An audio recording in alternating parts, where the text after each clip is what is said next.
तारा रानी की कथा कही या सुनाई नहीं जाती, वह जागरण कभी भी संपूर्ण नहीं माना जाता। माँ के इस जागरण में तारा रानी की कथा का कहना बड़ा अनिवार्य, बड़ा जरूरी होता है। आइए थोड़ी देर के लिए बातें बंद कर दीजिए, क्योंकि समय बहुत ज्यादा हो चला है। ठीक है जी, थोड़ी देर के लिए बातें बंद कर दीजिए, शोर कर दीजिए। कि तारा रानी की कथा तुम सुनियो ध्यान लगाए, स्वरण मनन मंगल से ही सुख संपत्ति आए, सुख संपत्ति आए। कहते हैं जो भी भक्तजन इस सुबह के अमृत वेले में माँ के श्री चरणों में बैठकर ध्यान पूर्वक इस कथा को सुनता है, उन्हें फल की प्राप्ति होती है। कि माँ अपने भक्त की मनोकामना को पूर्ण करती है, जिस भाव जिस श्रद्धा के साथ ही रहती थी मन में चिंता भारी। कि आज की नहीं, बहुत ही प्राचीन पुराने समय की बातें, द्वापर युग की बातें, कि उस समय में तारा और रुक्मण माँ के नाम की बड़ी परम भक्त हुआ करती हैं, दो बहनें, जो हर वर्ष माँ के पावन पवित्र नवरात्रों में माँ के पावन व्रत रखा करती हैं। कि हर वर्ष की भांति दोनों बहनों ने माँ के नाम के एक दिन एकादशी के व्रत को रखा हुआ है। कि जैसी दोनों बहनों ने माँ के नाम के इस व्रत को रखा, तो बड़ी बहन तारा रुक्मण से कहने लगी, बहन जा बाजार चली जा और बाजार से कुछ फल खरीद कर लेकर आ, ताकि माँ के इस व्रत में फल आहार करे, माँ के इस व्रत को पूर्ण करे। बड़ी बहन तारा क्या क्या पाकर रुक्मण कुछ पैसे थैला लिए बाजार पहुंच जाती है। जैसे ही बाजार पहुंची तो क्या देखा, दूर एक दुकान पर मांस पकाया जा रहा था, जिसको देखकर रुक्मण की जीवा में पानी आ गया, मन ललचा गया।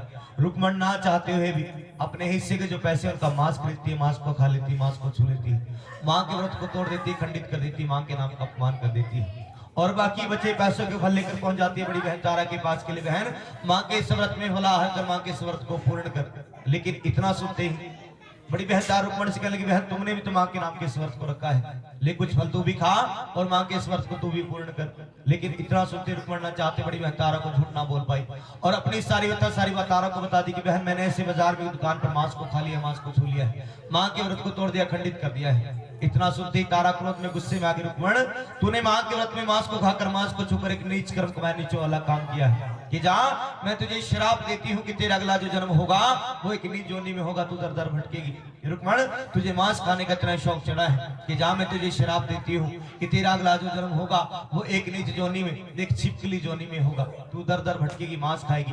तूने माँ के व्रत में मांस को खाकर, मांस को छूकर एक नीच कर्म कमाया, नीचों वाला काम किया है। कि जा मैं तुझे श्राप देती हूँ कि तेरा अगला जो जन्म होगा कि नीच जोनी में होगा, छिपकली जोनी में होगा, तू दर दर भटकेगी, मांस खाएगी। जैसी बड़ी बहन तारा ने क्रोध में गुस्से में आकर रुक्मण को नीच जोनी छिपकली जोनी का जो श्राप दिया, रुक्मण इस श्राप को पाई आंखों में आंसू ली तारा के कदमों में गिर जाती है। कि बहन आपने क्रोध में गुस्से में आकर मुझे नीच जोनी छिपकली जोनी का जो श्राप दे दिया, मैं जानती हूँ श्राप टल नहीं सकता। क्यों? क्योंकि आप माँ के नाम की बड़ी परम भक्त हो, आपके मुख से जो वचन निकल गया पूरा होना ही होना है।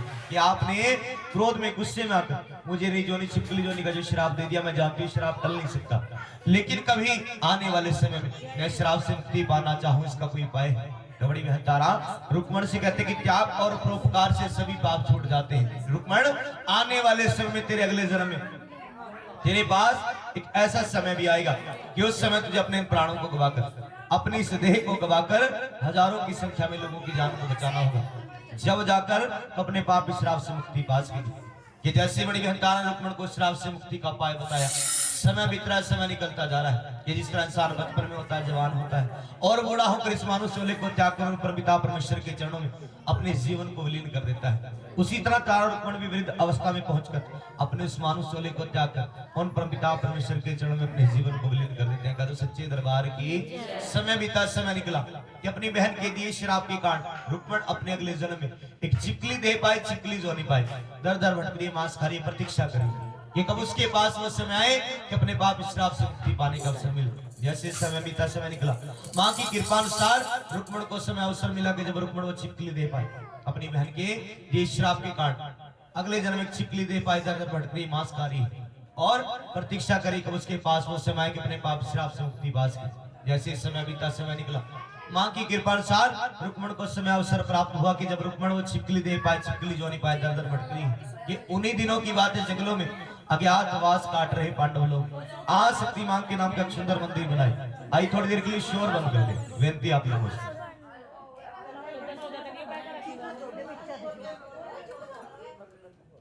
आइए थोड़ी देर आप बोलो, मैं बातें बोलूं, क्योंकि इस समय आरती का था लेकिन कथा शुरू हो रही है। ठीक है, अज्ञातवास काट रहे पांडव लोग आशक्ति माँ के नाम का सुंदर मंदिर बनाए, माँ के नाम के एक बहुत बड़े यज्ञ भंडारे का आयोजन रचारे, जिसमें दूर दराज के संतों महंतों को निमंत्रण भेजा जा रहा है उस यज्ञ भंडारे में शामिल होने के लिए। जैसे ही पांडव लोगों ने यज्ञ भंडारे का समय निश्चित किया, दूर दराज के संतों महंतों को निमंत्रण भेजना शुरू किया। लेकिन गलती से पांडव लोग एक बहुत बड़े महान ऋषि दुर्वासा ऋषि जी को निमंत्रण देना भूल जाते हैं कि जैसे ही यज्ञ भंडारे का समय निश्चित हुआ, सभी संत मंत्र इकट्ठा होकर पांडव लोगों के यज्ञ भंडारे में पहुंच रहे हैं। इत्तेफाक से रास्ता दुर्वासा ऋषि जी की कुटिया से होकर गुजर रहा है। ये कहीं पर इकट्ठा होकर जाता देख संतों मंतों के ऊपर दुर्वासा ऋषि जी की नजर पड़ती है।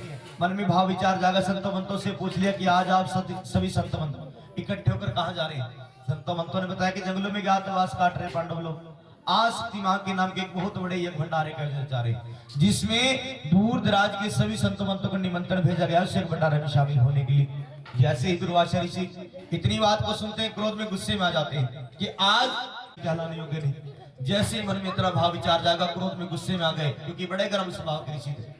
मन में एक विचार गलत धारणा धारण की, क्या एक पक्षी एक चील का रूप बनाया और अपनी चोंच में एक बड़े सांप का पिंजर फंसाए उस वृक्ष के ऊपर जाकर विराजमान हो गए, जिस वृक्ष के नीचे सभी संतों मंतों के भंडारे के आयोजन के लिए खीर पकाई जा रही थी।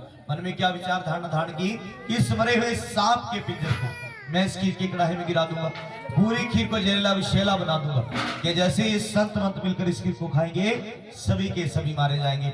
इससे जो है इन पांडव लोगों का यज्ञ भंडारा कभी संपूर्ण ना होगा, इसमें विघ्न डल जाएगा। तो पक्षी मन में विचार धारणा लिए विराजमान है इस वृक्ष के ऊपर और प्रतीक्षा कर रहा है कभी ये संत मंत इस खीर की कढ़ाई से अलग हो और इस मरे हुए सांप के पिंजर को इस खीर की कढ़ाई में गिराऊं। इधर जैसे ही हवन में अंतिम आहुति डालने के लिए संतों मंतों के साथ मिलकर पांडव लोग हवन के समीप पहुंचते हैं। उस मौके का फायदा उठाकर पक्षी सभी भक्तों की आंखों से ओझल हो उस मरे हुए सांप के पिंजर को उस खीर की कढ़ाई में गिरा देता है। लेकिन जैसे ही पक्षी ने मरे हुए सांप के पिंजर को उस खीर की कढ़ाई में गिराया, रुक्मण जो छिपकली देह पाई उस पेड़ की टहनी द्वारा लटकी, पूरा नजारा अपनी आंखों द्वारा देख रही है। क्या एक पक्षी ने एक मरे सांप के पिंजर को इस खीर की कढ़ाई में गिरा दिया है, इस पूरी खीर को जहरीला विषैला बना दिया है कि अगर ये संत मंत मिलकर इस खीर को खाएंगे सभी के सभी मारे जाएंगे। कि कैसे मैंने संतों मंतों को बताऊं समझाऊं कि सांप की गिर जाने से पूरी खीर जहरीली विषैली हो चुकी है कि इन संतों मंत ने अगर इस खीर को खाया सभी के सभी संत मंत मारे जाएंगे। कैसे संतों मंतों को बताऊं कि सांप की गिर जाने से पूरी खीर जहरीली विषैली बन गई।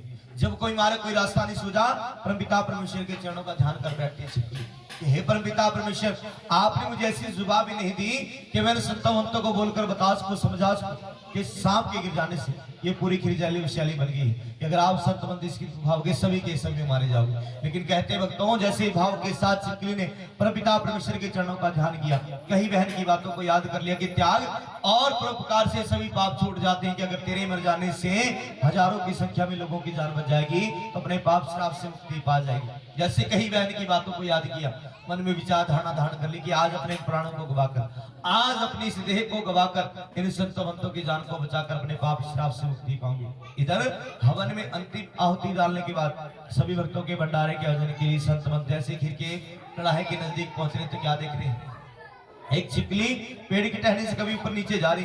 संतों मंतों की नजर जैसी छिपकली के ऊपर पड़ी, संतों ने आपस में विचार विमर्श करना शुरू कर दिया कि कहीं ये छिपकली इस खीर की कढ़ाई में ना गिर जाए, पूरी खीर को जहरीला विषैला ना कर दे।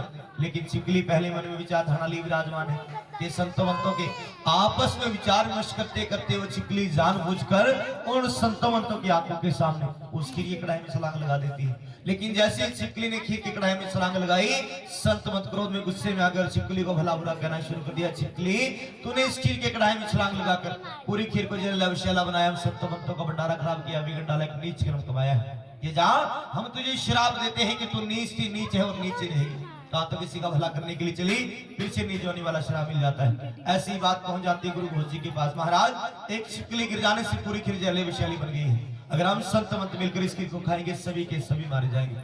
इतना सुनते ही गुरु घोष जी सभी संतों मंतों से कहते हैं अगर एक छिपकली गिर जाने से ये पूरी खीर जहरीली विषैली बन गई तो आप एक कार्य करें, क्या एकांत में एक बड़ा गड्ढा तैयार करें, उस गड्ढे में उस खीर को ढेर कर ऊपर से मिट्टी डाल दें। क्यों कि अगर आप इस खीर को किसी खुले स्थान पर गिराओगे, कोई जीव जंतु पक्षी इस खीर को खाएगा, अवश्य ही मारा जाएगा। इसलिए आप एक कार्य करें, एकांत में गड्ढा तैयार करें, उस गड्ढे में इस खीर को उड़ेल कर ऊपर से मिट्टी डाल दें। गुरु घोष जी की आज्ञा पर जैसे ही गड्ढा तैयार हो, संतों मंतों ने मिलकर खीर को गड्ढे में उड़ेलना शुरू किया तो अंत में क्या देखा कि उमरे हुए सांप का पिंजर उस खीर की कढ़ाई के अंदर मौजूद होता है। कहते सच्चे दरबार की कैसे गुरु घोष जी की नजर सांप के पिंजर के ऊपर पड़ती है, सारी बात को समझ आते हैं, क्योंकि पुराने समय के योगी पंडित थे।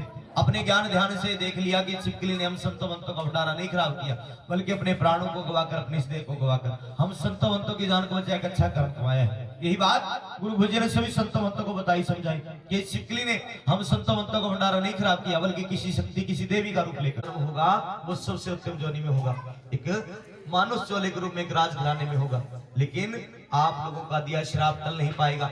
उस श्राप के कारण इसका जो लालन पोषण है उस राजघराने में ना होकर किसी गरीब छोटे परिवार द्वारा इसका जो है लालन पोषण किया जाएगा। तो गुरु भोज जी श्री हरि विष्णु जी के दरबार में सभी संतों के साथ मिलकर उस छिपकली को उत्तम जोनी की कामना के लिए विनती फरियाद अरदास लगा रहे हैं, और उस छिपकली को सबसे उत्तम जोनी का वरदान प्रदान करें कि किसका अगला जन्म होगा वो सबसे उत्तम जोनी में, एक मानुष चोले के रूप में, कन्या के रूप में और एक राजघराने में होगा। लेकिन आप लोगों का दिया श्राप टल नहीं पाएगा। उस श्राप के कारण इसका जो लालन पोषण है राजघराने में ना होकर किसी गरीब छोटे परिवार द्वारा इसका जो है लालन पोषण किया जाएगा। कि गुरु घोष जी के दिए वरदान के कारण अपने अगले जन्म में दोनों बहनें फिर से एक राजा के घर में जन्म लेती है, जो पांडव लोगों की आखिरी पीढ़ी राजा स्पर्श, जिनके घर में फिर से इन दो कन्या तैयार कराता है। जैसे पंडित लोगों ने मिलकर दोनों बहनों के जन्म कुंडली, तो पंडित लोगों ने राजा स्पर्श को बताया कि महाराज जो आपकी बड़ी कन्या है, नक्षत्रों के हिसाब से इस कन्या का नाम रखा जाएगा तारा, लेकिन जो दूसरी कन्या आपके कुल में आपके घर में जन्मी है, नक्षत्रों के हिसाब से इस कन्या का नाम पड़ेगा महाराज रुक्मण। लेकिन महाराज इस कन्या की कुंडली बड़ा भारी दोष है। इस कन्या ने पिछले जन्मों में मां के व्रत को खंडित किया, अपनी बहन से श्राप पाया, दर दर भटकी गुरु घोष जी के दिए वरदान के कारण इसका जो जन्म आपके राजघराने में हुआ है। महाराज ये कन्या आपके राज्य के लिए बड़ी हानिकारक सिद्ध होगी, आपके राज्य का बड़ा भारी नुकसान करेगी। इसलिए हम आपको एक उपाय बताते कि आप एक कार्य करें, क्या आप इस कन्या को मरवा दें।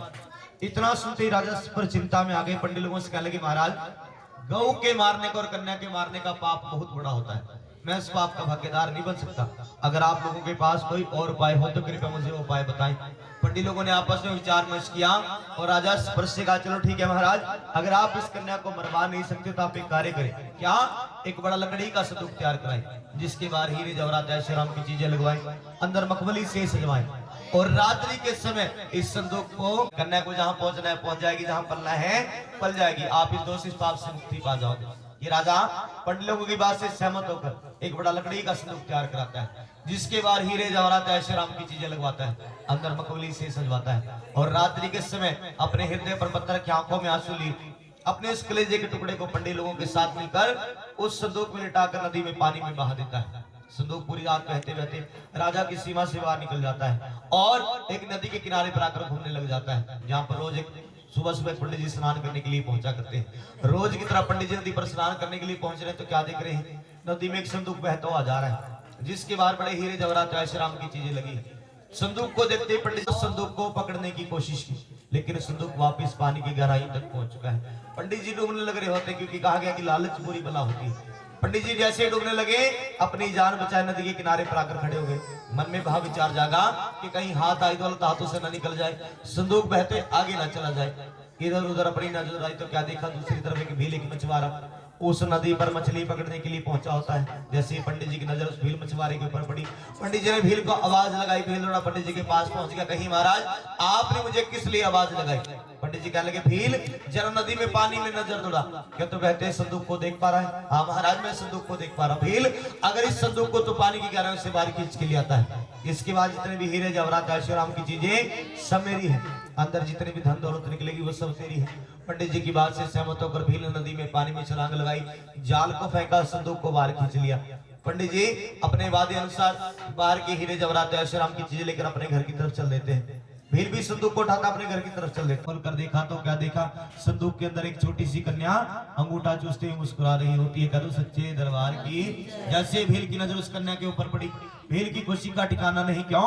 इधर भील के घर में भी कोई औलाद की प्राप्ति नहीं। जैसी कन्या को देखा बड़ा प्रसन्न बड़ा खुश हुआ, परमपिता परमेश्वर का धन्यवाद करते कन्या को संदूक से बाहर निकाला, अपने सीने से लगाया, पहुंचे अपने घर पर, अपनी धर्मपत्नी को वार लगाई। भाग्यवान देखो उस परमपिता परमेश्वर ने आज हमारी सारी मनोकामनाओं को पूर्ण कर दिया है। आज हमें सुंदर सा पार, सुंदर सी भेंट कन्या के रूप में प्रदान की है। जैसे भील की पत्नी की नजर उस कन्या के ऊपर पड़ती है, वो भील परिवार उस कन्या को पाकर बड़ा प्रसन्न, बड़ा खुश होता है और खुशी खुशी में उस कन्या का लालन पोषण अपने परिवार, अपने घर में आरंभ कर देता है और प्रेम के नाम, रुको के नाम से उस कन्या को बुलाना शुरू कर देता है। कदम सच्चे दरबार की समय बीतरा, समय निकलता जा रहा। जैसे समय बीता, समय निकला, इधर राजा स्पर्श की जो बड़ी बेटी है तारा महलों में पलते पलते शादी की आयु तक पहुंच चुकी है और इधर रुक्मण भी उस भील परिवार में पलते पलते शादी की आयु तक पहुंच चुकी है। इधर राजा स्पर्श निश्चित समय, निश्चित तिथि अनुसार अपनी बड़ी बेटी तारा की शादी हरिपुर के राजा हरिश्चंद्र के साथ कर देते हैं। कैसे आज शक्ति माँ ने फिर से दोनों बहनों का मेल कराया, कैसे दोनों बहनें फिर से इकट्ठा हुई। इधर वो भील परिवार इत्तेफाक से रुक्मण की शादी हरिपुर के उस भील परिवार में कर देता है, जो भील परिवार राजा हरिश्चंद्र के महलों में सफाई का काम करने के लिए जाया करता है। कैसे आज शक्ति माँ ने फिर से दोनों, कई वर्ष बीत चुके हैं लेकिन दोनों बहनों का कभी मिलना न हुआ। क्यों? इधर महारानी तारा कभी महलों से बाहर आती नहीं, रुक्मण कभी महलों में जा पाती नहीं। माँ की कृपा शक्ति अनुसार फिर से दोनों बहनों का मिलना हुआ। एक दिन क्या हुआ, रुक्मण की सास की तबीयत खराब हो गई। जो रुक्मण की सास है वो राजा हरिश्चंद्र के महलों में सफाई का काम करने के लिए जाया करती है। जैसे रुक्मण की सास की तबीयत खराब हुई तो रुक्मण की सास ने रुक्मण से कहा, बेटा आज मेरी तबीयत खराब है, अगर आज के दिन तुम राजा हरिश्चंद्र के महलों में सफाई का काम कर आओ तो मैं कुछ देर आराम कर लूं। अपनी सास के कहे अनुसार रुक्मण पहुंच जाती है राजा हरिश्चंद्र के महलों में सफाई का काम करने के लिए। पूरे महलों में सफाई करते करते पहुंच जाती तारा के कक्ष के बाहर। जैसे अपने कदमों को तारा के कक्ष के ओर बढ़कर रुक्मण तारा के कक्ष के बाहर वहीं पर विराजमान हो जाती है और आवाजों को सुनते सुनते तारा के कक्ष के बाहर उसकी चौखट पर वहीं शीश रख के सो जाती है। इधर तारा अपने इस कक्ष के अंदर माँ के नाम का सुंदर मंदिर बनाए, माँ के नाम की जोत जगाई, माँ के नाम की भजन कीर्तन कर रही होती है, माँ को मनारी जा रही होती है। जैसी तारा ने माँ के नाम की भजन कीर्तन समाप्त की, माँ की पावन आरती की और सभी भक्तों को प्रसाद देने के लिए अपने कदमों को अपने कक्ष मंदिर से बाहर बढ़ाया तो क्या देखा कि गौर थे किसने उसके कक्ष के बाहर उसकी चौखट पर शीश रख के सोई हुई है। तारा ने रुक्मण को जगाया, बहन कौन हो, यहाँ क्यों सोए हो? जैसे रुक्मण की आंख खुली, सारी बात तारा को बताई। महारानी मैं भील परिवार से, जो भील परिवार आपके महलों में सफाई का काम करने के लिए आया करता है, उस परिवार की बहू हूँ। आज मेरी सास की तबीयत खराब है, उनकी आज्ञा पालन की जगह मैं आपके महलों में सफाई का काम करने के लिए आई हूँ। कहते तारा के अंग संग सही रहती है माँ।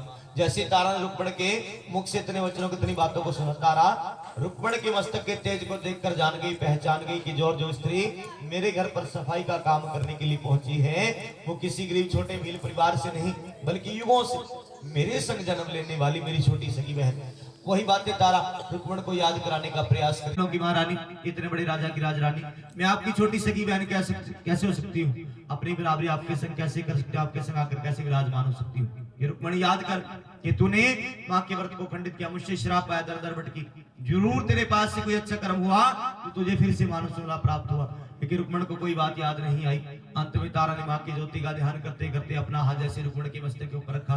रुक्मण ने अपने पिछले जन्मों की बातों को याद कर लिया। जैसे पिछले जन्मों की बातों को याद किया, आंखों से आंसू बहने शुरू हो गए। अपनी बहन के गले से लग जाती है रुक्मण।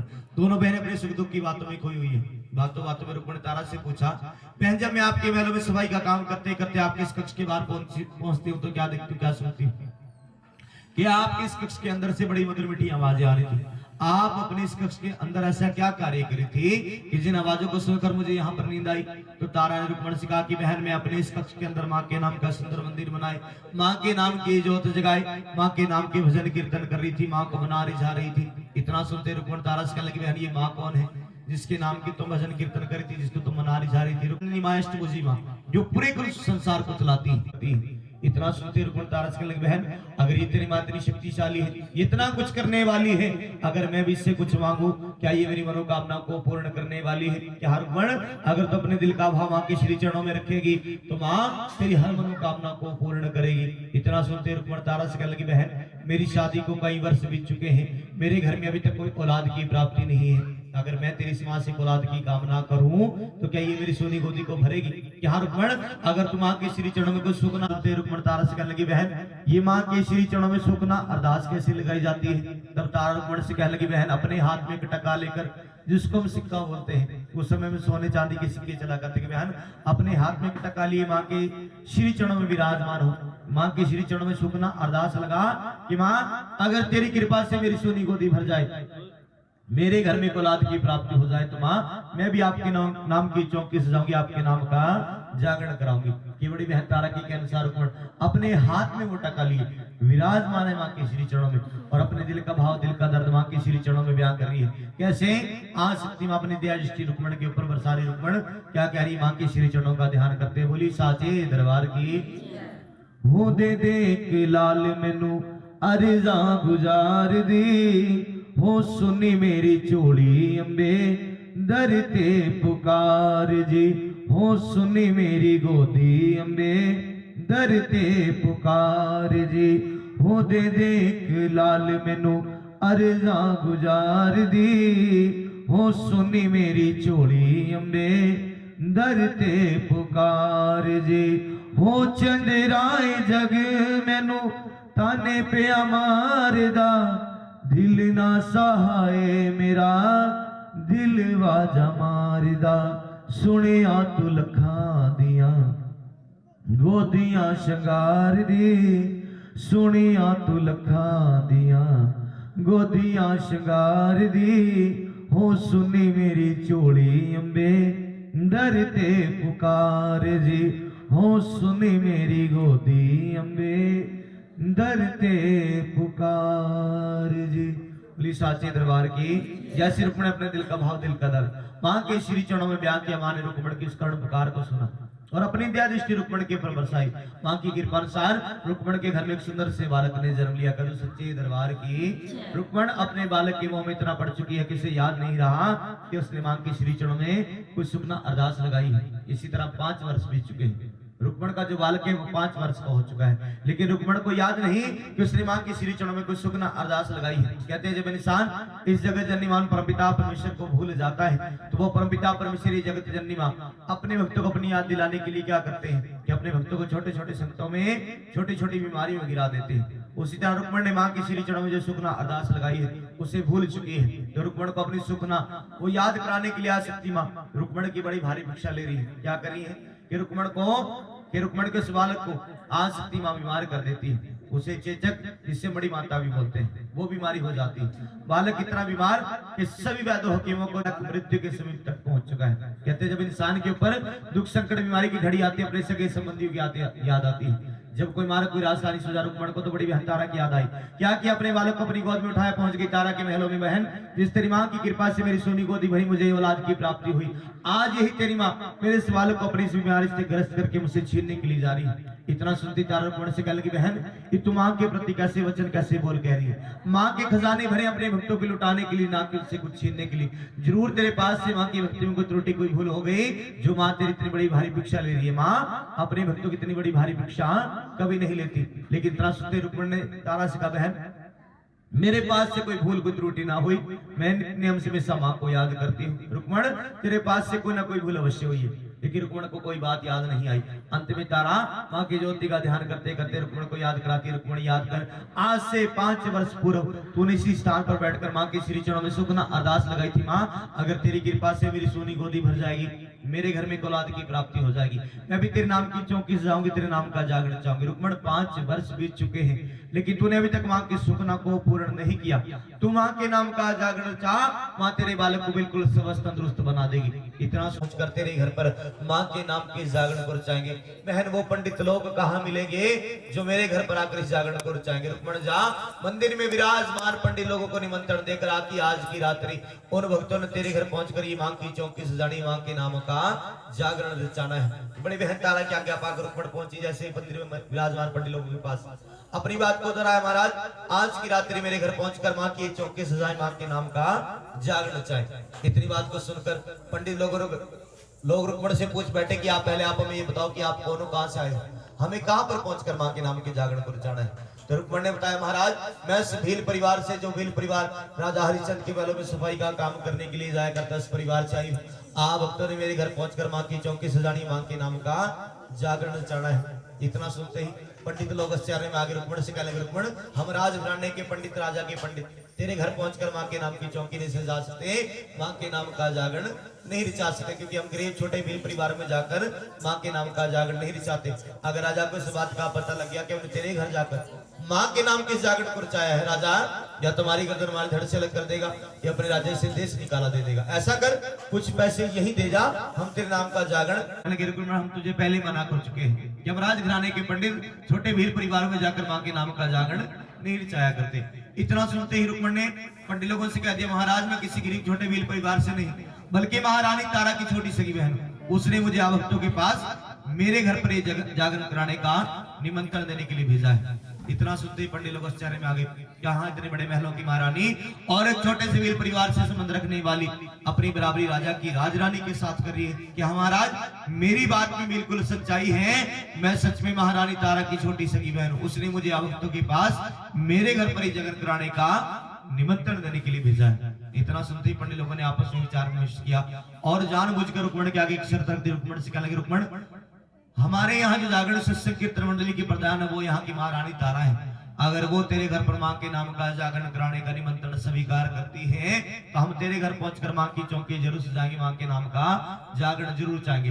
पंडित लोगों ने जानबूझकर रुक्मण के आगे शर्त क्यों रख दी, क्योंकि पंडित लोग जानते हैं कि गर्दन भी इसके धड़ से अलग करनी होगी। पंडित लोगों के मुख से इतने वचन सुने, रुक्मण पहुंची बड़ी बहन तारा के पास। तारा से कहा कि बहन, पंडित लोग कहते हैं कि यहाँ की जो जागरण सत्संग कीर्तन मंडली प्रधान है वो आप हैं, अगर आप मेरे घर पर माँ के नाम का जागरण कराने का निमंत्रण स्वीकार करती हो तो पंडित लोग मेरे घर पहुंचकर माँ की चौकी से जरूर जाएंगे, माँ के नाम का जागरण जरूर चाहेंगे। इतना सुनते ही महारानी तारा रुक्मण से कहते कि बहन जा, अपने घर से एक लाल कपड़े में कुछ पीले चावल, दूध, दक्षिणा, मीठा डाल, ऊपर से गांठ लगा, माँ के नाम के वो निमंत्रण तैयार कर, जिन्हें हम डल बोलते हैं। उसी समय से लेकर आज तक की प्रथा चली आ रही है। आज का भी वही समय है कि अगर आज के समय में भी कोई भक्त अपने घर पर ये माँ की चौकी माँ के नाम का जागरण करवाता है और भक्तों का और उन जागरण सत्संग कीर्तन मंडली के प्रधान को वो माँ के नाम के निमंत्रण डल पहुंचाए जाते हैं, जिनका फर्ज बन जाता है कि निश्चित समय तिथि अनुसार भक्तों के घर पहुंचकर ये माँ की चौकी सजाई जाए और माँ के नाम का जागरण चाहा जाए। जैसे भक्तों ने माँ के नाम के जागरण के निमंत्रण माँ के नाम के डल आदरणीय हमारे गुरुदेव श्री फूलचंद जी को पहुंचाए तो उन्होंने समय अनुसार इस परिवार में पहुंचकर ये माँ की चौकी सजाई है, माँ के नाम का जागरण चाहे। उसी तरह रुक्मण अपने घर से वो लाल कपड़े में कुछ पीले चावल, दूध, दक्षिणा डाले, ऊपर से गांठ लगाई, पहुंची बड़ी बहन तारा के पास। ले बहन, माँ के नाम के निमंत्रण डल स्वीकार कर, मेरे घर पहुंचकर माँ की चौकी सजा, माँ के नाम का जागरण चाह। जैसी महारानी तारा रुक्मण के हाथों से माँ के नाम के निमंत्रण डल स्वीकार कर रही होती है, वादा वचन कर रही होती है कि जा बहन, तुझसे वादा करती हूँ, वचन करती हूँ, आज की रात्रि तेरे घर पहुंचकर माँ की चौकी जरूर सजाऊंगी, माँ के नाम का जागरण जरूर चाहूंगी। लेकिन जैसी महारानी तारा रुक्मण से वचन कर रही है कि आज की रात्रि तेरे घर पहुंचकर माँ की चौकी जरूर सजाऊंगी, माँ के नाम का जागरण जरूर चाहूंगी, वहां पर एक तीसरा व्यक्ति जो है राजघराने का नाई, जिसका नाम है भद्र सेन है, दोनों बहनों की बातों को सुन रहा होता क्या कि महारानी वादा वचन कर चुकी है रुक्मण से कि वो आज की रात्रि इसके घर पहुंचकर माँ की चौकी सजाएंगी, माँ के नाम का जागरण चाहेंगी। जैसे ही दोनों बहनों की बातों को सुना भद्र सेनाई ने मन में भाव विचार जागा चुगली का, पहुंच गया राजा हरिचंद की देता हूँ। जैसे ही भद्र सेनाई राजा की दाढ़ी बनाना शुरू करता, दाढ़ी बनाते बनाते क्या करता है, राजा की दाढ़ी का जो झूठा पानी होता है जानबूझकर भद्र सेन राजा के होठों पर लगा देता है। जैसी राजा की दाढ़ी का झूठा पानी राजा के होठों पर लगा, राजा क्रोध में गुस्से में गया, भद्र सेनाई ये तूने क्या किया, मेरी दाढ़ी का झूठा पानी मेरे होठों पर लगाकर मेरा धर्म भ्रष्ट कर दिया। इतनी बात को सुनते ही भद्र सेनाई को मौका मिला चुगली करने का। मंदी में आवाज में क्या कहता है, महाराज ये पानी भी आपके महलों का, उस तरह भी आपका, दाढ़ी भी आपकी। जब आपकी दाढ़ी के झूठे पानी से आपका धर्म भ्रष्ट होता है और आज की रात्रि महारानी तारा भील परिवार में जाकर माँ के नाम के जागरण को रचाएगी, तब आपका कुछ नहीं जाएगा। इतना सुनते राजा क्रोध में गुस्से में भद्र सेन नहीं क्या कह रहा, क्या बकवास कर रहा, महाराज मैंने तो कुछ नहीं कहा, चमड़े की जुबानें फिसल गई कि नहीं अभी तूने महारानी तारा के बारे में कुछ शब्द कहे। नहीं महाराज, मैंने वही बात आपको दोहराई जो कानों से सुनी और आंखों से देखी, उसी बात को मैंने आपको दोहराया कि महाराज मेरी बात में बिल्कुल सच्चाई है कि आज की रात्रि महारानी तारा भील परिवार में जाकर माँ के नाम का जागरण चाहेगी, तब आपको कुछ नहीं जाएगा। भद्र सेन नहीं, अगर तेरी बात में सच्चाई ना हुई तो मैं तेरी गर्दन तेरे धड़ से अलग कर दूंगा। महाराज अगर आप इस बात की सच्चाई को जानना चाहते हो तो आज की रात्रि आपने महारानी तारा पर नजर रखनी है। राजा हरिचंद क्या कहते हैं कि भद्र सेन नहीं, रात्रि के समय मुझे बड़ी जल्दी नींद आ जाती है, अगर गलती से मुझे नींद आ गई, तारा महलों से बाहर निकल गई तो मेरे धर्म का अपमान हो जाएगा। मैं कैसे तारा पर नजर रख सकूं। इतना सुनते ही बदर शाह ने कहता महाराज इसका भी है उपाय मेरे पास। क्या किया, अपना अस्त्र उठाया, राजा के अंगूठे पर चीरा लगाया, ऊपर नमक मिर्च की पट्टी बांधी लो महाराज, जब तक आपको पीड़ा होगी, आपको दर्द होगा, आपको नींद नहीं आएगी और आप आराम से महारानी तारा पर नजर रख सकोगे। राजा अपने हाथ पर वो नमक मिर्च की पट्टी बंधवाए पहुंच गया तारा के कक्ष में। जाते ही तारा से कहा तारा आज दिन में शिकार खेलते मेरे हाथ पर चोट आ गई, जिसमें बड़ी पीड़ा बड़ा दर्द हो रहा है, कुछ देर अपने कक्ष में लेटने का समय दे ताकि कुछ देर आराम कर लूं। जैसे ही राजा तारा महल से बाहर निकल जाए, उसके धर्म का अपमान न कर दे। इधर सभी भक्तजन इकट्ठा होकर पहुंच गए भील बस्ती में, लेकिन इंतजार हो रहा है महारानी तारा का। एक अवतारा पहुंचे, अपने हाथों द्वारा मां की चौकी सजाए, मां की ज्योति का प्रकाश हो, कलश पूजन, मां के नाम का जागरण शुरू हो। लेकिन इधर राजा हरिचंद को नींद नहीं आ रही। जैसे समय बीता, समय निकला, अब महारानी तारा को भी चिंता होने लगी। आंखें बंद किया, शक्ति मां के श्री चरणों का ध्यान किया कि मां अगर आज की रात्रि मैं अपनी बहन रुक्मणी के घर जाकर तेरे नाम का जागरण ना रचा, अपनी बहन से वादा वचन किया है कि मां कोई ऐसी कृपा शक्ति दिखा किसी तरह भी राजा को नींद आ जाए और मैं अपने वचन को निभाने के लिए अपनी बहन रुक्मणी के घर जा सकूं। ये कैसे, तारा की कर्ण पुकार सुने आसक्ति माने राजा के महलों में प्रवेश किया और तारा अपने वचन को निभाने के लिए भील परिवार में पहुंच रही। कहा सच्चे दरबार की के तारा रानी ने तेरे जागे विच जाना, ठंडे चोले राजा नू देवी। के तारा रानी ने तेरे जागे विच जाना, ठंडे चोले राजा नू देवी। भैन मेरी रुकमण जागा है कराया, सारे भगतां नू कर है बुलाया। के तारा रानी ने तेरी जोत जगानी, ठंडे चोले राजा नू देवी। के तारा रानी ने तेरे जागे विच जाना, ठंडे चोले राजा नू देवी। जैसी तारा ने मां के श्री चरणों का ध्यान किया, तारा की कर्ण पुकार सुने आसक्ति मां पवन का रूप लिए ठंडी ठंडी हवाओं के साथ राजा के महलों में प्रवेश कर जाती। कल सच्चे दरबार की जैसी मां ठंडी ठंडी हवाओं के साथ, ठंडे ठंडे चोलों के साथ राजा के शीश के ऊपर से गुजरनी शुरू हुई। राजा उन ठंडी ठंडी हवाओं के साथ, ठंडे ठंडे चोलों के साथ गहरी निद्रा के गोश में पहुंच जाता है और उस मौके का फायदा उठाई तारा महलों से निकलने का प्रयास कर रही है। जैसे अपने कदमों को अपने कक्ष से बाहर बढ़ा रही होती है तो क्या देख रही होती है, कहां तो रोज एक दो पहरेदार तारा के कक्ष के बाहर पहरा दिया करते, लेकिन उस दिन राजा ने 3-3, 4-4 पहरेदार तारा के कक्ष के बाहर विराजमान करते हैं। क्यों कि अगर गलती से मुझे नींद आ जाए तो मेरे पहरेदार तारा पर नजर रख सके। तारा पहरेदारों को देखकर घबरा जाती, मां इतनी बड़ी भारी भिक्षा ना ले, अपने तो कोई मार्ग को रास्ता दे। जब कोई मार्ग को रास्ता नहीं सूझा तो क्या किया, अपनी साड़ी का रस्सा तैयार किया, उस रस्से को महलों की बालकनी से बांधे, उस रस्से से नीचे उतरे तारा जंगल के रास्ते भील बस्ती की ओर चल देती। जैसी तारा जंगल के रास्ते से भील बस्ती की ओर चली जा रही है, रास्ते में दो चोरों ने तारा को घेर लिया। क्या देख रहे हैं, कुकर्ती स्त्री जंगल के रास्ते से कहीं चली जा रही है, जिसके सिर पर बड़े हीरे जवाहरात और शर्म की चीजें। तारा को देखते चोरों के मन में लालच आ गया कि अगर ये धन दौलत हमारे हाथ आ जाए, हम बड़े धनवान दौलतमंद बन जाए। जैसे ही मन में भाव विचार ली, दोनों चोरों ने तारा को छूने की कोशिश की। तारा के अंग संग सही रहती है मां। जैसे ही दोनों चोरों ने अपने नापाक हाथों से तारा को छूने की कोशिश की, मां ने अपनी कृपा शक्ति दिखाई कि दोनों चोरों की आंखों की रोशनी जानी शुरू हो गई।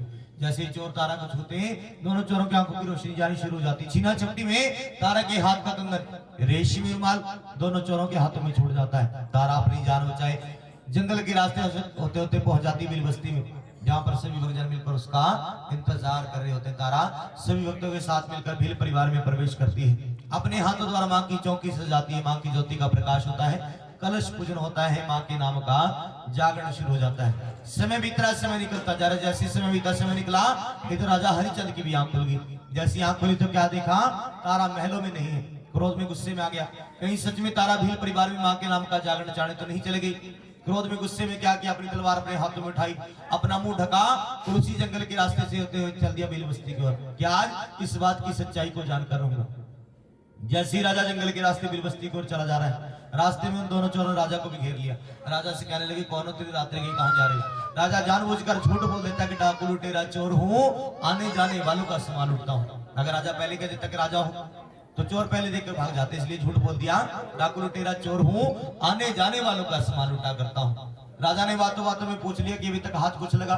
चोर कहने लगे, अभी थोड़ी देर पहले यहाँ से औरत की स्त्री गुजरी, जिसके सिर पर बड़े हीरे जवाहरात और श्रीराम की चीजें थी। सीना चपटी में हमारे हाथ में सिर्फ रेशमी रुमाल और हाथ का ये कंगन ही आया है। जैसे तारा की रेशमी माल के और हाथ के कंगन के ऊपर राजा की नजर पड़ी, राजा समझ गया, जान गया, पहचान गया कि तारा इसी जंगल के रास्ते में बस्ती कर गई। क्रोध में गुस्से में आ गया कि मैं इस राज्य का राजा, मेरे राज्य में डाकू लुटेरों चोरों का क्या काम। क्रोध में गुस्से में अपनी तलवार अपने हाथ में उठाए, दोनों चोरों की गर्दन के धड़ से अलग करता राजा तारा के कदमों के निशान देखता देखता पहुंच गया उस भील बस्ती में, जहां तारा सभी भक्तों के साथ मिलकर मां के नाम का जागरण रचा रही होती है। गदु सच्चे दरबार की राजा दूर खड़ा नजारा अपनी आंखों द्वारा देखने लगा। जैसी तारा के ऊपर नजर पड़ी, क्रोध में गुस्से में आ गया कि तारा ने भील परिवार में प्रवेश करके मेरे धर्म का अपमान कर दिया, मैं तारा को अपने महल में कभी प्रवेश न करने दूंगा। इधर तारा सभी भक्तों के साथ मिलकर मां के नाम का जागरण रचा रही है, मां के नाम के भजन कीर्तन करिए, मां को मना रही जा रही है। इधर राजा पूरा नजारा अपनी आंखों द्वारा देखे जा रहा है। समय भी इतना समय निकलता जा रहा है। जैसे समय बीता, समय निकला, समय हुआ मां की पावन आरती का। भक्तों ने मिलकर मां के नाम के भजन कीर्तन समाप्त किए, मां की पावन आरती की। उसके पश्चात समय हुआ मां को भोग लगाने का। राजा दूर खड़ा नजारा अपनी आंखों द्वारा देख रहा है कि जैसे ही मां की पावन आरती हुई, भक्तों ने मिलकर मां को भोग लगाया। किस चीज का भोग लगाया नहीं पता किसी को? हाँ जी, मांस का भोग। क्यों?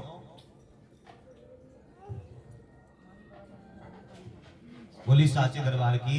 उस समय में जो जागरण चाह जाता था, मां काली भद्र काली के नाम से माता रानी के जागरण हुआ करता था, और रात के 12 बजे तक की माता रानी के जागरण हुआ करते थे। एक बंद कमरे में ढोलक चिमटे छड़ों के साथ मां के भक्त मां को मनाते रिझाते रात के 12 बजे तक मां के नाम का जागरण होता, मां की पावन आरती होती। उसके पश्चात भक्तजन मां को मिलकर भोग लगाते बकरे के मांस मदिरा का। उसी तरह रुक्मण के घर पर जैसी मां की पावन आरती हुई, भक्तों ने मिलकर मां को भोग लगाया बकरे के मांस मदिरा का। जैसी मां को भोग लगा, अब ये बारी है इस प्रसाद को वितरित करने की, बांटने की। लेकिन रुक्मण के घर का प्रसाद कोई नहीं खा रहा, कोई नहीं ग्रहण कर रहा। राजा पूरा नजारा अपनी आंखों द्वारा देख ले जा रहा है। रुक्मण समझ गई, जब तक महारानी तारा मेरे घर के इस प्रसाद को नहीं खाएगी, इसे ग्रहण नहीं करेगी, और भी कोई भक्त मेरे घर के इस प्रसाद को नहीं खाएगा। मन में भाव विचारी रुक्मण ने तारस का, बहन जब तक तुम मेरे घर के इस प्रसाद को नहीं खाओगी, इसे ग्रहण नहीं करोगी, और भी कोई भक्त मेरे घर के इस प्रसाद को नहीं खाएगा। इतना सुनते ही महारानी तारा झट से अपनी झोली रुक्मण के आगे फैला देती है। बहन, मेरी झोली में मां के नाम के इस प्रसाद को डाल, मैं इसे अवश्य खाऊंगी, अपने महलों में लेकर जाऊंगी। जैसी राजा के कानों में इतनी बात पड़ी, राजा और क्रोध गुस्से में आ गया कि तारा ने पहले भील परिवार में प्रवेश करके मेरे धर्म का अपमान कर दिया, अब अपनी झोली में मांस के टुकड़े डलवाकर मेरे कुल का सर्वनाश कर दिया।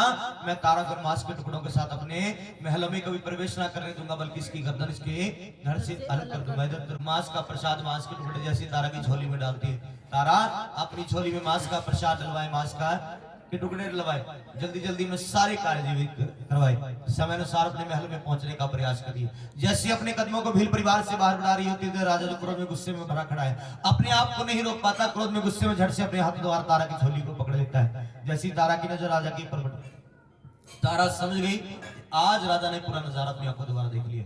इधर राजा क्रोध में गुस्से में तारा से कहता है, तारा तूने पहले भील परिवार में प्रवेश करके मेरे धर्म का अपमान किया, अब तूने कैसे सोच लिया इन मांस के टुकड़ों के साथ तो मेरे महलों में प्रवेश कर जाएगी। इतना सुनते घबराए मन से तारा ने राजा के सम्मुख उसके सामने झूठ बोल दिया, महाराज मेरी झोली में कोई मांस के टुकड़े नहीं, सब मेरी मां के नाम का प्रसाद है। अरे तारा झूठ मत बोल, पूरा नजारा अपनी आंखों द्वारा देखा है, तूने अपनी झोली में जो मांस का प्रसाद, मांस के टुकड़े लगाए, मेरे महलों तक जाने का प्रयास किया। अरे तारा इन मांस के टुकड़ों तक के साथ तो मेरे महलों में कभी प्रवेश ना कर पाएगी, बल्कि मैं तेरी गर्दन तेरे धड़ से अलग कर दूंगा। इतना सुनते तारा ने फिर से कह दिया, महाराज मैंने आपसे कहा कि मेरी झोली में कोई मांस के टुकड़े नहीं, सब मेरी मां के नाम का प्रसाद है। जैसे राजा बार बार इस बात को सुनता है, क्रोध में गुस्से में आ जाता है, तारा अगर सच में तेरी झोली में मांस के टुकड़े नहीं, सब तेरी मां के नाम का प्रसाद है, एक बार अपनी झोली खोलकर दिखा, मैं देखना चाहता हूं तेरी झोली में क्या है। अब तारा को चिंता होगी कि सच में राजा ये मांस के टुकड़े, मांस का प्रसाद मेरी झोली में देखेगा और सच में मेरी गर्दन मेरे धड़ से अलग कर देगा। अरे तारा मैंने तुझसे कहा अपनी झोली खोलकर दिखा, मैं देखना चाहता हूं तेरी झोली में क्या है। तारा ने अपनी आंखें बंद किया, शक्ति मां की श्री चरणों का ध्यान किया कि लाज रखो महारानी, कहती भाई तारा रानी की मां आकर अपने भक्तों की लाज को बचा। अगर आज राजा ने मेरी झोली में मांस के टुकड़े, मांस का प्रसाद देख लिया, राजा सच में मेरी गर्दन में धड़ से अलग कर देगा, कोई कृपा कोई शक्ति दिखा। तारा ने जैसे मां की श्री चरणों का ध्यान करते करते धीमे धीमे अपनी झोली राजा के सम्मुख खोली, और जैसे राजा की नजर तारा की झोली के ऊपर पड़ी, राजा और गुस्से में भर गया। क्यों?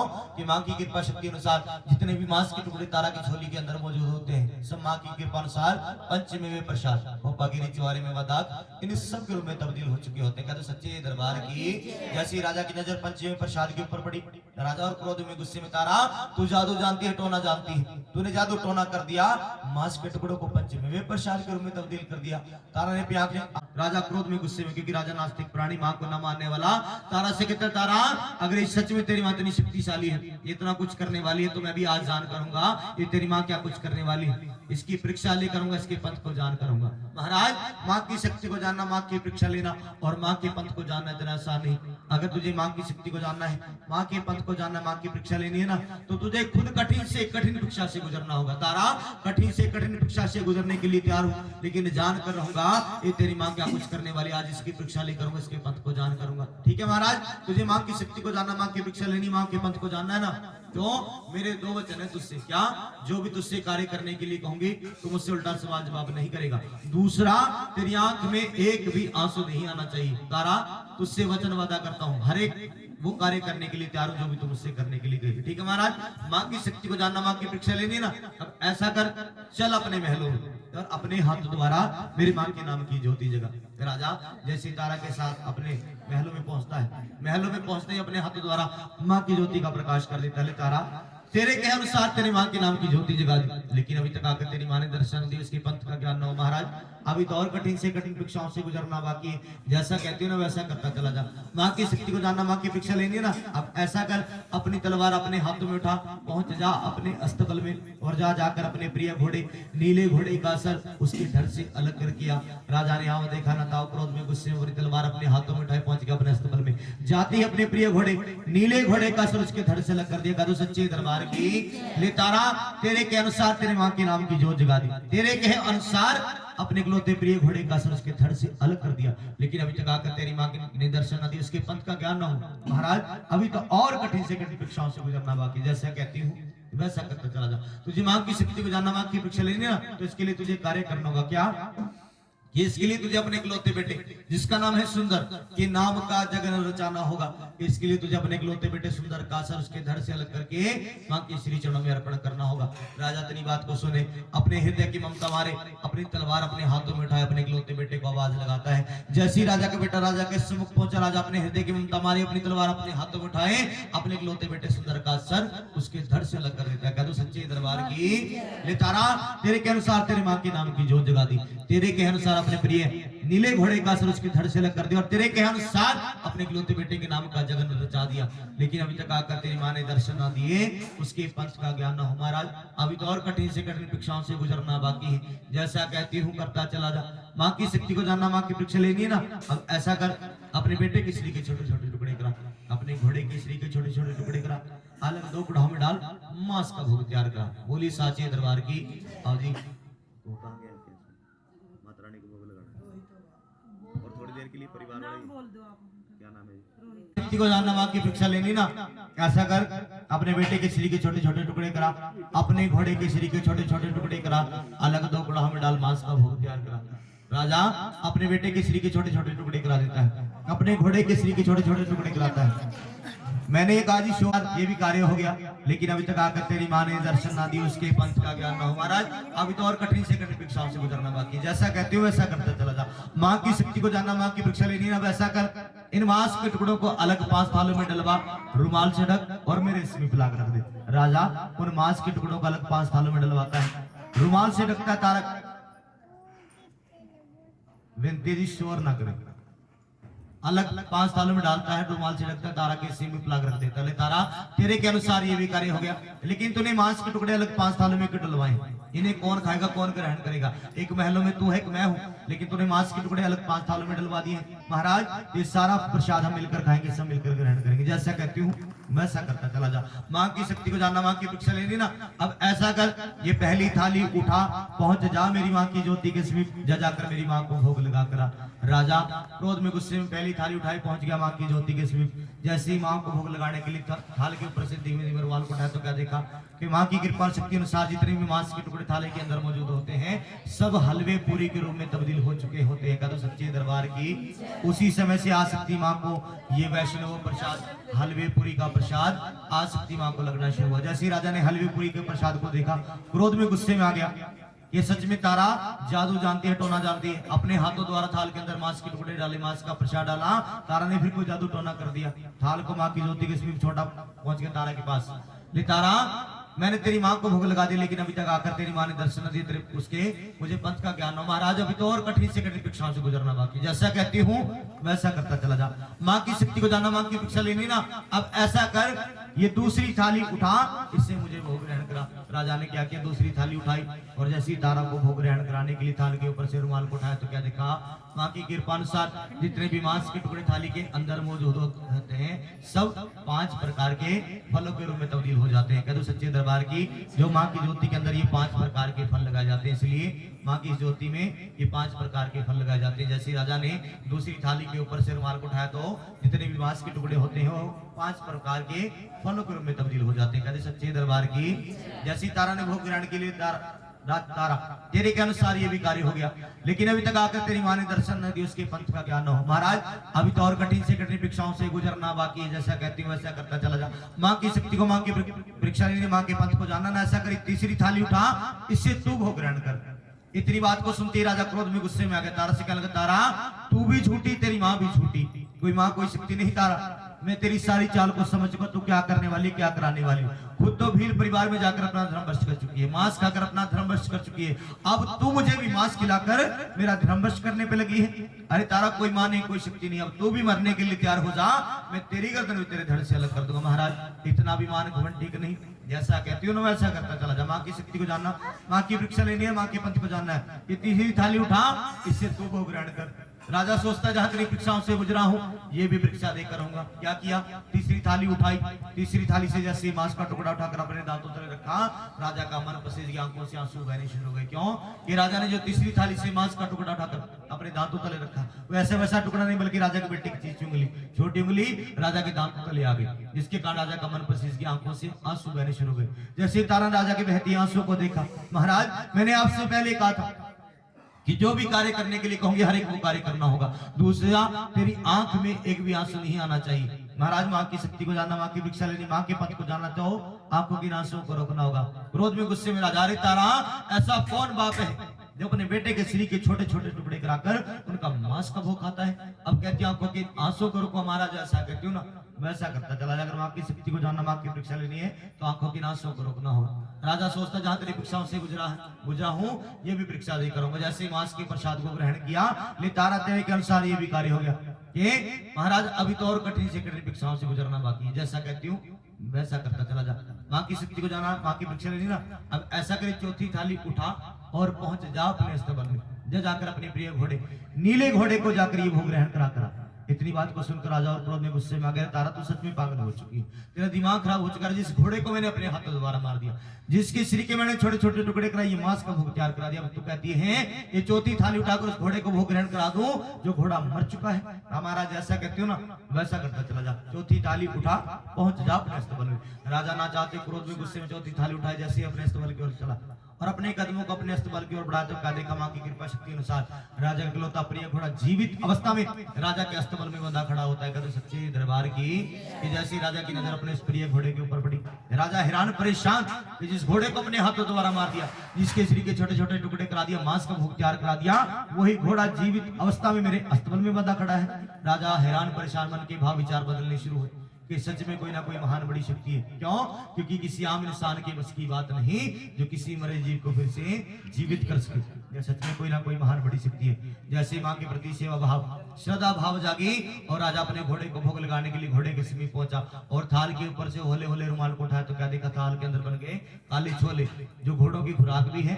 और उसी समय से आसक्ति मां को हलवे में मिक्स करके ये प्रसाद लगाया जाने लगा। कहते सच्चे दरबार की तारा तेरे के अनुसार हर एक वो कार्य कर दिया जो भी तूने मुझसे करने के लिए कहा, लेकिन अभी तक आकर तेरी मां ने दर्शन न दी, उसके पंथ का ज्ञान। महाराज अभी तो और कठिन से कठिन परीक्षाओं से गुजरना बाकी। जैसा कहती हूँ वैसा करता चला जा। ऐसा कर, ये आखिरी थाली बची है, उठा और अपने इकलौते बेटे को आवाज लगाई, भोग ग्रहण करा। इतनी बात को सुनकर राजा क्रोध में गुस्से में, राजा कि हृदय की ममता जागी, आंखों से आंसू बहने शुरू गए। तारा क्यों मेरे दिल को दुखाती है, तारा क्यों मेरे हृदय की ममता जगाती है। अरे तारा जिस बेटे को तूने मेरे हाथों द्वारा मरवा दिया, जिसके शरीर के तूने छोटे छोटे टुकड़े कराए, ये मांस का भोग तैयार करा दिया। कहती आखिरी थाली उठाऊं, उस बेटे को भोग लगा दूं जो बेटा मर चुका है। महाराज जैसा कहती हूँ वैसा करता चला जा। थाली हाथों में उठा, अपने इकलौते बेटे को आवाज लगा, उस भोग आकर अवश्य ग्रहण करेगा। राजा ना चाहते हुए भी आखिरी थाली अपने हाथों में उठाए, आंखों में आंसू लिए अपने इकलौते बेटे का नाम पुकारता है कि बेटा सुंदर, बेटा सुंदर। लेकिन दूसरी तरफ से कोई आवाज नहीं आती।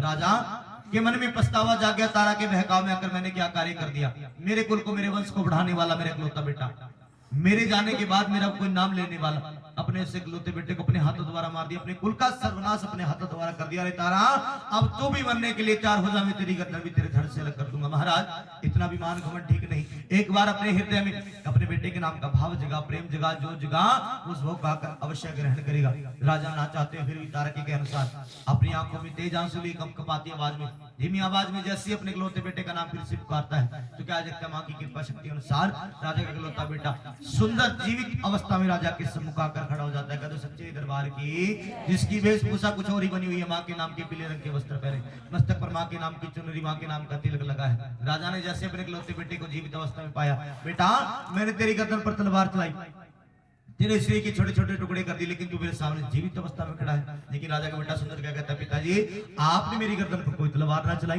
बल्कि जब आप मेरी गर्दन पर तलवार चलाने का प्रयास कर रहे थे, मेरे गले में फूलों के आरा कर डाल रहे थे। माँ की सखियां मुझे अपने संग माँ के महलों में, माँ के मंदिरों में लेकर पहुंच गई, जहां पर पिताजी माँ ने मुझे झूला झूला, लोरियां सुनाई, जिस कारण पिताजी मुझे वहां पर नींद आ गई। अगर आप थोड़ी देर मुझे और आवाज न लगाते ना, तो ये जगत जननी माँ अष्टभुजी माँ अपना पीला सिर सजाए, अष्टभुजी रूप लिए हम सभी भक्तों को दर्शन देने के लिए हमारे घर पर आ रही होती। का तो सच्चे दरबार की जयकारा, श्री राम वाली दा। राजा हैरान परेशान हो गया कि ये जगत जननी माँ अष्टभुजी माँ अपना पीला सिर सजाकर हम सभी भक्तों को दर्शन देने के लिए हमारे घर पर आ रही होती।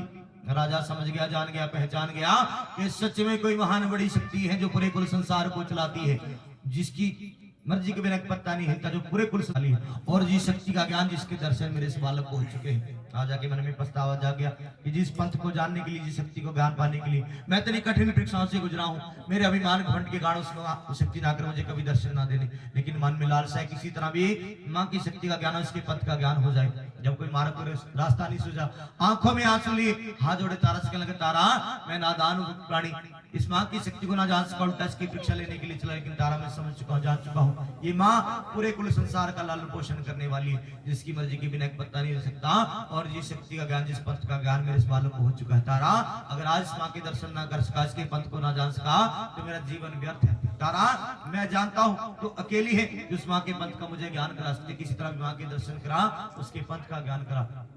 जैसे तारा राजा के बहते आंसू को देखा, तारा समझ गई, जान गई, पहचान गई कि राजा माँ के प्रति मन में भाव श्रद्धा लिए माँ की शक्ति को जानना चाहता है, माँ के पंथ को जानना चाहता है। जैसे तारा ने राजा के बहते आंसू को देखा, तो तारा ने माँ के श्री चरणों का ध्यान कर दिया। जैसे तारा ने माँ के श्री चरणों का ध्यान लगाया, तारा की कर्ण पुकार सुनी आसक्ति माँ अपनी सुंदर गुफाएं छोड़े, अष्टभुजी रूप लिए पीली से सवारी राजा के महलों में प्रवेश कर जाती है। सच्चे दरबार की, कि जैसे राजा ने माँ के अष्टभुजी रूप को देखा, माँ के कदमों में गिर गया, माँ मैं नादान मूर्ख प्राणी तेरी शक्ति को ना जान सका, उल्टा तेरी भिक्षा लेने के लिए चला, मुझे क्षमा कर अपने चरणों में जगा दे।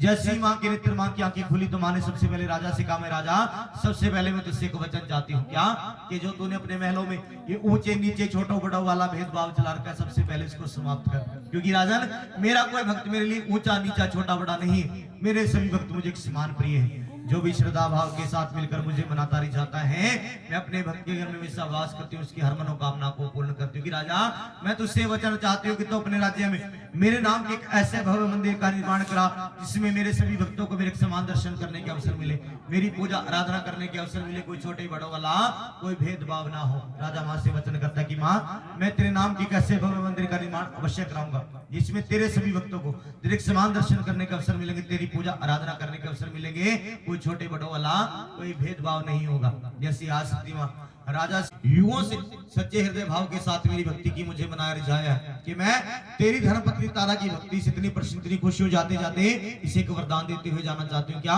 कि आने वाले समय में कलयुग में जहां कहीं भी मेरे नाम की जोत जगाई जाएगी, मेरे नाम के भजन कीर्तन किए जाएंगे। अगर भक्त जन मिलकर मेरे से जागरण में तेरे नाम की इस कथा को, तारा रानी के नाम की कथा को नहीं सुनाएंगे या नहीं सुनेंगे, वो जागरण मैं कभी भी संपूर्ण नहीं मानूंगी।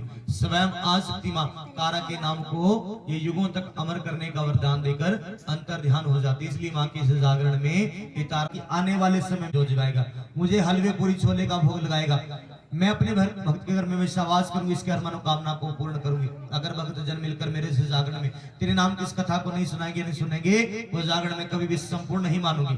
जहां कहीं भी तेरे नाम की इस कथा को सुनाया जाएगा या सुना जाएगा, मैं किसी ना किसी रूप में अपने भक्तों के वाला सुंदरी का स्वयं आशक्ति मां तारा के नाम को ये युगों तक अमर करने का वरदान देकर अंतर ध्यान हो जाती है। राजा ने मां से वचन किया था कि मां, मैं तेरे नाम के एक ऐसे भव्य मंदिर का निर्माण कराऊंगा जिसमें तेरे सभी भक्तों को तेरे समान दर्शन करने के अवसर मिलेंगे, तेरी पूजा आराधना करने के अवसर मिलेंगे। कोई छोटे बड़े वाला कोई भेदभाव नहीं होगा। राजा अपने राज्य में मां के भव्य मंदिर का निर्माण कराता है जिसमें मां के सभी भक्तों को मां के एक समान दर्शन करने के अवसर मिलते हैं, मां की पूजा आराधना करने के अवसर मिलते हैं। राजा अपना पूरा राजपाट छोड़कर अपने पूरे परिवार के साथ मिलकर मां की जय जयकार करते हुए अपना पूरा जीवन आशक्ति मां के श्री चरणों में लगा देता है। सच्चे दरबार की जय जय अम्बे महारानी की जय जय अम्बे गाई भक्तों यहीं पर ही तारा रानी की कथा संपूर्ण होती है, जिस कथा के बिना जागरण कभी भी संपूर्ण नहीं माना जाता। तो आइए समय माता रानी के श्री चरणों में मां की पावन आरती का आयु से पहले आदरणीय जागरण परिवार एक अरदास कराएंगे संपूर्ण तारा रानी की कथा की अरदास। आइए जो भी भक्त अरदास संपूर्ण और भाई दिन चढ़ गया मेरी अम्बे, हो रही जय जयकार मंदिर विच आरती जय मां हे मां बाला सुंदरी आरती जय मां जगदियां जोतां वाली आरती जय मां हे मां पिंडी रानी आरती जय मां काहे की मैया तेरी आरती बनावा, काहे की मैया तेरी आरती बनावा, काहे की पावा विच बाती मंदिर विच आरती जय मां सुनहरी नेत्रा वाली आरती जय मां हे जवाला रानी आरती जय मां हे मां मनसा जाती आरती जय मां हे मां चिंतपूर्णी आरती जय मां हे मां नैना देवी आरती जय मां हे मां कालका मैया आरती जय मां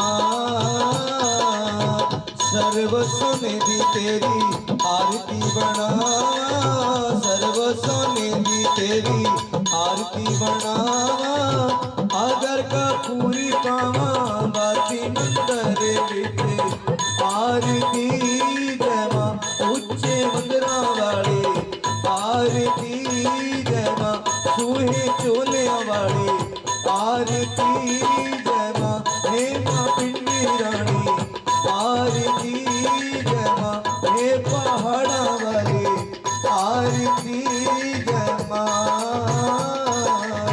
कौन सुहागन दीवा काले मेरी मैया, कौन सुहागन दीवा काले मेरी मैया, कौन जागेगा सारी रात मंदिर विच आरती जय मां सूहे चोलिया वाली आरती जय मां हे मां वैष्णो रानी आरती जय मां जगदियां जोतां वाली आरती जय मां हे मां पिंडी रानी आरती जय मां किने किने मैया तेरा भवन बनाया, किने किने मैया तेरा भवन बनाया, किने तन चवर झुलाया मंदिर विच आरती जय मां जगदियां जोतां वाली आरती जय मां हे मां वैष्णो रानी आरती जय मां हे जवाला रानी आरती जय मां जगदियां जोतां वाली आरती जय मां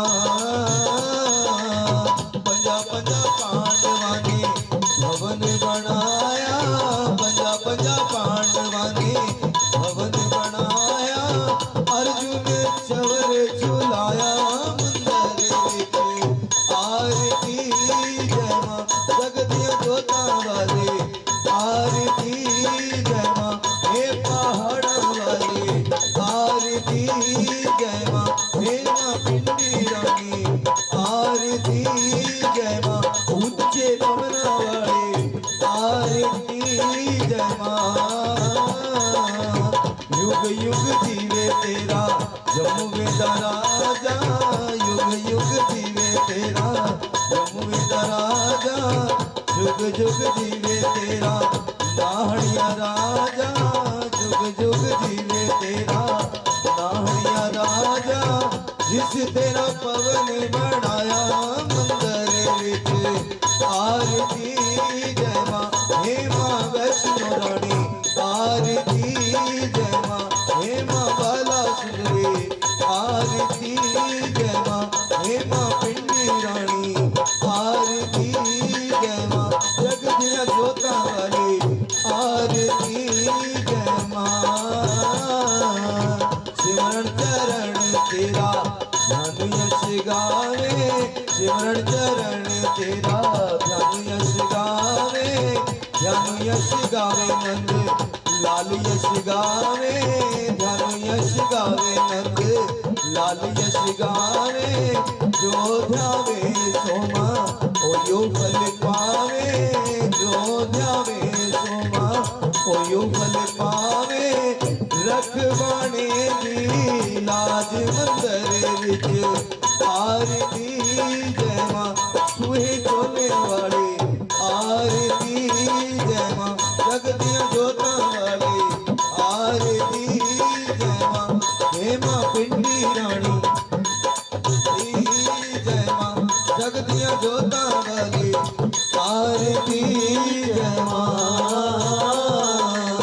आई जिन्होंने आरती ले ली थोड़ा थोड़ा पीछे हो जाए जिन्होंने आरती नहीं ली वो आ जाए मां के श्री चरणों में मां की पावन आरती रे रोम जीवा तेरा नाम आरती आरती हो मैया आरती हो शेरा वाली मां तेरी आरती बोलो मन तेरा मंदिर आगे दिया बाती होठों की है तालियां बोल भूल बाती रोम रोम जीवा तेरा नाम पुकारती आरती हो मैया आरती हो शेरा वाली मां तेरी आरती हे गुणवंती सतवंती हे पतवंती रसवंती मेरी सुनना यही विनती मेरा चोला रंग दे बसंती हे दुख मंजन सुख दाती हमें सुख देना दिन राती जो तेरी महिमा गाए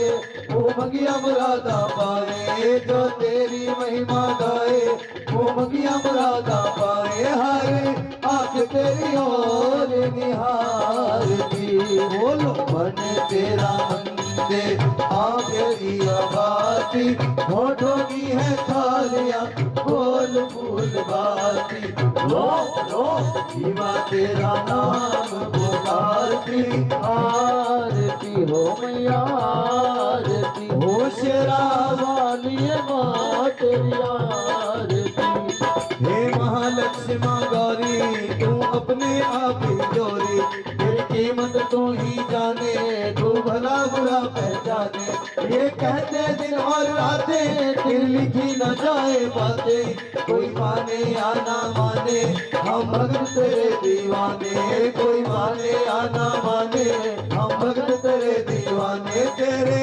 पाँव सारी दुनिया पठारती बोलो मन तेरा मंदिर आगे दिया बाती होठों की है तालियां बोल फूल बाती रोम रोम जीवा तेरा नाम आरती हे गुणवंती सतवंती हे पतवंती रसवंती मेरी सुनना यही विनंती मेरा चोला रंग दे बसंती हे दुख वंजन सुख दाती हमें सुख देना दिन राती पाए जो तेरी महिमा गाए मगिया मुरादा पावे हरी आंख तेरी और निहारती बोलो मन तेरा मन तेरे आखिरिया बातें होठों की है कालियां बोल बोल बातें रोम रोम जीवा तेरा नाम पुकारती आरती हो तेरा लिए माँ तेरी आरती हे महाकाली माँ शक्ति हमें दे दो ऐसी भक्ति हे जग जननी महामाया है तू ही तो पर छाया तू अजर अमर अविनाशी तू अनमित पूरणवासी सब करके दूर अंधेरे हमें बख्शो ने सवेरे सब करके दूर अंधेरे हमें बख्शो ने सवेरे तू तो भक्तों की बिगड़ी संवारती बोलो मन तेरा मंदिर आँख दिया बातें होठों की है कालियां बोल फूल बातें रोम रोम आरती हो आरती हो शेरा वाली माँ तेरी आरती मन में बसा के तेरी मूर्ति बोलो मन में बसा के तेरी मूर्ति उतारो मैं अम्बे तेरी आरती तू ही सर्वमंगला तू ही भगवती तू ही सर्वमंगला तू ही भगवती उतारो मैं अम्बे तेरी आरती बोलो मन में बसा के तेरी मूर्ति उतारो मैं अम्बे तेरी आरती कर्ण करो कष्ट हरो चिंता मिटा दो आई शरण पूज चरण भाग जगा दो हे कर्ण करो कष्ट हरो चिंता मिटा दो आई शरण पूज चरण भाग जगा दो हाँ तेरे सिवा अम्बे सिवा आसरा नहीं मन की जिसे बात कहो दूसरा नहीं हाँ लाखों का तूने उधार मांगिया लाखों का तूने उधार मांगिया विनती दया की है भीख मांगती बोलो मन में बसा के तेरी मूर्ति उतारो मैं अम्बे तेरी आरती उतारो मैं अम्बे तेरी आरती हाँ भाव में बसी आज मेरी तार दो भैया तुझसे बड़ा और न कोई मांगा भैया हाँ भाव में बसी आज मेरी तार दो भैया तुझसे बड़ा और न कोई मांगा भैया जिस पे तेरा हाथ उसे आँच क्यों आए दूर करो अब तो मैया गम के साए हर दर्द की दवा तेरे पास माँ हर दर्द की दवा तेरे पास माँ टूट जाए ना मेरी आस माँ टूट जाए ना मेरी आस माँ विनती दया की है भीख मांगती बोलो मन में बसा के तेरी मूर्ति उतारो मैं अम्बे तेरी आरती उतारो मैं अम्बे तेरी आरती उतारो मैं अम्बे तेरी आरती बोली साचे दरबार तो आइए आदमी बधाई होवे आंगन में आई है बहार दी बधाई होवे पहली बधाई मेरी मैया नु होवे पहली बधाई मेरी मैया नो आई पर बधाई रजत आई लंगर वीर नु होवे तीजी बधाई लंगर वीर नो होवे मैया दे पक्के सेवादार नी बधाई होवे मैया दे पक्के सेवादार दी बधाई होवे चौथी बधाई भैरो बाबा जी नु होवे चौथी